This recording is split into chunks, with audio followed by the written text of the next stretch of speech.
बिस्मिल्लाहिर्रहमानिर्रहीम। अरशद लोधी कम ਦੀਆਂ ਗੱਲਾਂ ਨਾਲ ਹਾਜ਼ਰ ਖਿਦਮਤ ਹੈ। ਦੋਸਤੋ, ਇਹ ਸ਼ੂਗਰ ਦੇ ਮਰੀਜ਼ ਜਿਹੜੇ ਨੇ ਉਹਨਾਂ ਵਾਸਤੇ ਇੱਕ ਬਿਹਤਰੀਨ ਗਜ਼ਾ ਹੈ। ਦੁਪਹਿਰ ਟਾਈਮ ਇਹ ਸਲਾਦ ਜਿਹਦੇ ਵਿੱਚ ਪਿਆਜ਼, ਬੰਦ ਗੋਭੀ, ਟਮਾਟਰ ਔਰ ਖੀਰੇ ਕੱਟੇ ਜਾ ਰਹੇ ਨੇ। ਇਸ ਤੋਂ ਬਾਅਦ ਇੱਕ ਬਹੁਤ ਹੀ ਨਾਯਾਬ ਚੀਜ਼ ਜਿਹੜੀ ਕਿ ਅਸੀਂ ਇਹਦੇ ਵਿੱਚ ਸ਼ਾਮਲ ਕਰਨੇ ਆ ਉਹ ਹੈਗਾ ਇਹ ਵੇਖੋ ਜੀ, ਇਹ ਜੌਂ ਔਰ ਬਾਜਰਾ ਇਹਨਾਂ ਨੂੰ ਉਬਾਲ ਲਿੱਤਾ ਜਾਂਦਾ ਹੈ ਔਰ ਇਹ ਵਿੱਚ ਪਾਇਆ ਜਾਂਦਾ ਹੈ। ਇਸ ਤੋਂ ਬਾਅਦ ਅਗਰ ਮੈਂ ਤੁਹਾਨੂੰ ਦਿਖਾ ਸਕਾਂ, ਚਨੇ ਕਿੱਥੇ ਗਏ ਜੀ?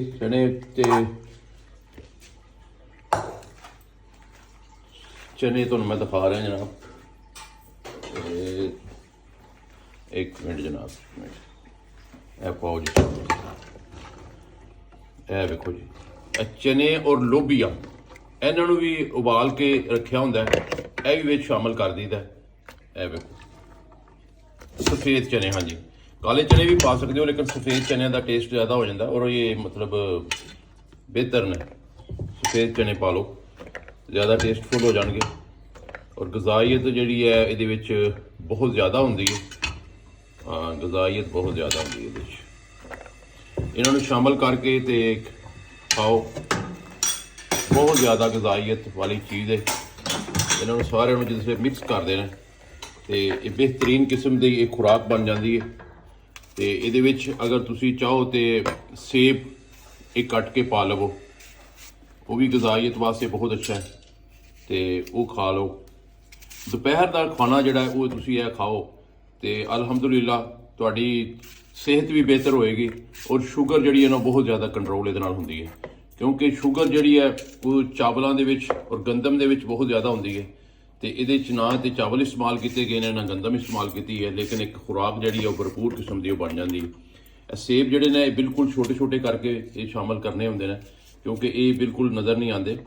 ਬਿਲਕੁਲ ਜਿਸ ਤਰ੍ਹਾਂ ਸਲਾਦ ਕੱਟਿਆ ਬਰੀਕ ਬਰੀਕ ਉਸ ਤਰ੍ਹਾਂ ਹੀ ਇਹਨੂੰ ਸੇਬਾਂ ਨੂੰ ਵੀ ਕੱਟ ਦੇਣਾ ਤੇ ਇਹ ਕੱਟ ਕੇ ਤੇ ਇਹਦੇ 'ਚ ਸ਼ਾਮਲ ਕਰ ਦੇਣਾ। ਫਿਰ ਦੁਪਹਿਰ ਨੂੰ ਹਸਬੇ ਜ਼ਰੂਰਤ ਜਿੰਨਾ ਤੁਸੀਂ ਪਸੰਦ ਕਰਦੇ ਹੋ ਇੱਕ ਪਲੇਟ ਭਰ ਕੇ ਇਹਨੂੰ ਖਾ ਲਵੋ ਤੇ ਇਨਸ਼ਾ ਅੱਲਾਹ ਤਾਲਾ ਤੁਹਾਡੀ ਪੂਰੀ ਜਿਹੜੀ ਗਜ਼ਾਈਅਤ ਜਿਹੜੀ ਹੈ ਦੁਪਹਿਰ ਦਾ ਖਾਣਾ ਜਿਹੜਾ ਤੁਹਾਡਾ ਉਹ ਪੂਰਾ ਹੋ ਜਾਏਗਾ। ਤੇ ਸੁਬਾਹ ਕੋਸ਼ਿਸ਼ ਕਰਿਆ ਕਰੋ ਕਿ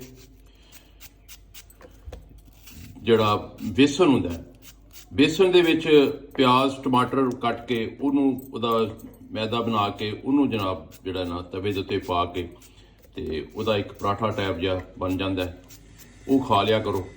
ਤੇ ਸ਼ਾਮ ਦੇ ਟਾਈਮ ਜੋ ਘਰ 'ਚ ਪੱਕੇ ਰੋਟੀ ਹੈ, ਚਾਵਲ ਹੈ, ਜੋ ਵੀ ਹੈ ਉਹ ਖਾਓ। ਅਲਹਮਦੁਲਿਲਾ ਸ਼ੂਗਰ ਕੰਟਰੋਲ ਹੋ ਜਾਏਗੀ ਤੇ ਦਵਾਈਆਂ ਤੋਂ ਤੁਹਾਡੀ ਜਿਹੜੀ ਹੈ ਨਾ ਉਹ ਜਾਨ ਛੁੱਟ ਜਾਏਗੀ। ਬਹੁਤ ਸਾਰੀਆਂ ਦਵਾਈਆਂ ਜਿਹੜੀਆਂ ਤੁਸੀਂ ਖਾਂਦੇ ਹੋ, ਢੇਰਾਂ ਦੇ ਢੇਰ ਦਵਾਈਆਂ ਖਾਣ ਤੋਂ ਤੁਹਾਡੀ ਜਾਨ ਛੁੱਟ ਜਾਏਗੀ ਔਰ ਇਹ ਬਹੁਤ ਅੱਛੀ ਚੀਜ਼ ਹੈ।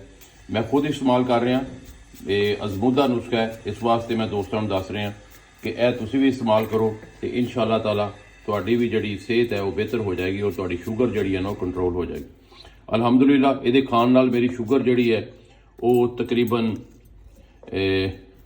ਅਗਰ ਮੈਂ ਸੁਬਾਹ ਨਾਸ਼ਤੇ ਤੋਂ ਬਗੈਰ ਚੈੱਕ ਕਰਾਵਾਂ ਤੇ 100 110 5 ਆਉਂਦੀ ਹੈ ਤੇ ਅਗਰ ਖਾਣਾ ਖਾਣ ਤੋਂ ਬਾਅਦ ਮੈਂ ਚੈੱਕ ਕਰਾਈਏ ਤੇ ਤਕਰੀਬਨ ਕੋਈ 130 35 ਜ਼ਿਆਦਾ ਨਹੀਂ ਇਸ ਤੋਂ ਆਉਂਦੀ।